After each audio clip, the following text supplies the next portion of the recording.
Okey, Assalamualaikum semua. Selamat datang ke channel Ikmal Putra. So, hari ni aku nak cerita tentang Super Endurance Mode lah. Aku dah try dah. So, okey. Sebelum tu korang jangan lupa like dan subscribe aku punya channel ni lah. Okey, so hari ni aku nak cerita sikit mengenai Super Endurance Mode ni.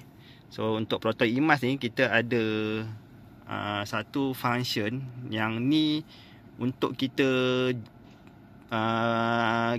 turn on dia supaya kita dapat jarak yang lebih jauh. Tapi ada beberapa perkara yang kurang menarik lah bila kita on Super Endurance Mode ni. Okey, contohnya aku nak bagi contoh lah. Macam sekarang ni aku ni 38%, jarak 136 km.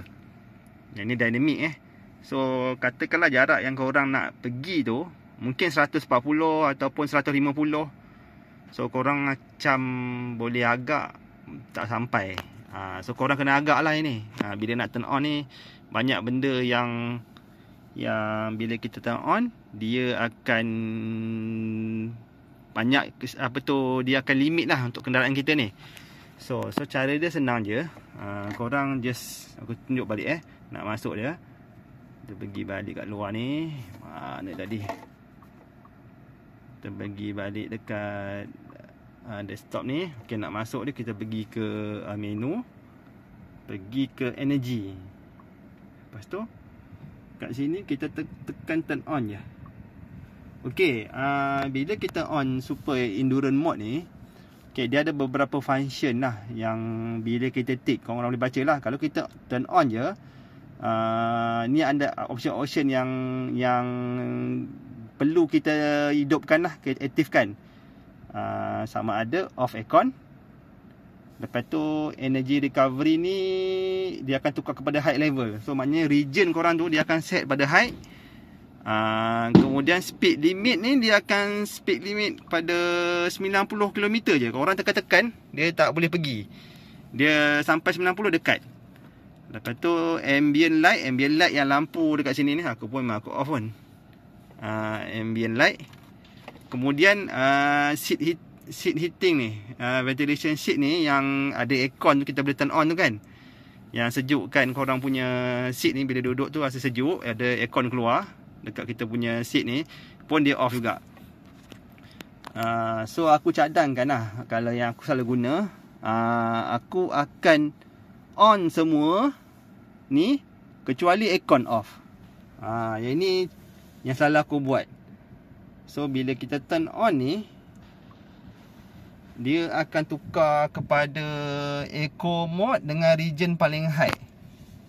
Tengok ni eco mode dengan region paling high. Jarak ni sama. Cuma dia akan limitkan korang punya speed lah. Kadang-kadang bila kita tak limitkan, bila kita tekan tu memang akan terlajak laju lah. So dengan cara ni korang boleh dapat jarak lebih jauh lagi lah. So memang turn on ini memang pakai untuk apabila perlu je. Apabila perlu. So dekat sini dia akan keluar gambar daun ni sebelah jarak ni lah. So bila terkeluar gambar daun ni, maknanya kita dah activatekan Super Endurance Mode ni lah. So maknanya kereta korang akan ditukar kepada mode eco dan region paling high.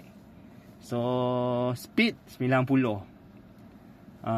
So kalau nak lagi perfect, korang kena turn off aircon ni lah. Tapi yalah kan, kita tak berapa sesuai lah, negara kita ni pun panas. Kalau dekat luar mungkin tak ada masalah kot nak turn on aircon ni. So bila turn on ni, dia akan activate dah Super Endurance Mode ni. So aku dah pakai, memang sebenarnya boleh lebih lah. Kalau korang turn on ni memang boleh lebih jarak ni. Tapi macam aku cakap lah, dia banyak benda yang tak ada lah. Macam sekarang ni lampu semua tak ada. Sekarang aku on lampu ambient ni tak ada, seat pun tak ada. Cuma aircon je aku memang kena ada lah aircon kan. So korang boleh cubalah yang ni. Sekali korang cubalah untuk memahami karakter korang punya kenderaan lah. Sebab tak sama Setiap driver cara pemanduan dia agak berbeza, dan dynamic ni pun akan berubah ikut cara pemanduan kita. Sebab macam aku, kalau aku full charge, aku hanya boleh dapat 362 je. Dan ada yang orang boleh dapat lebih, dan ada yang boleh dapat kurang lagi. Sebab dynamic ni dia akan baca cara pemanduan kita. Ada setengah tu dalam grup aku tengok ada yang boleh dapat on charge 300, dia dapat 300 je. Model yang samalah. So macam aku biasanya dalam 362 lah. Dia akan baca cara pemanduan aku lah. Dan ada yang lebih. Ada kawan aku tu dia boleh dapat dalam 380 macam tu.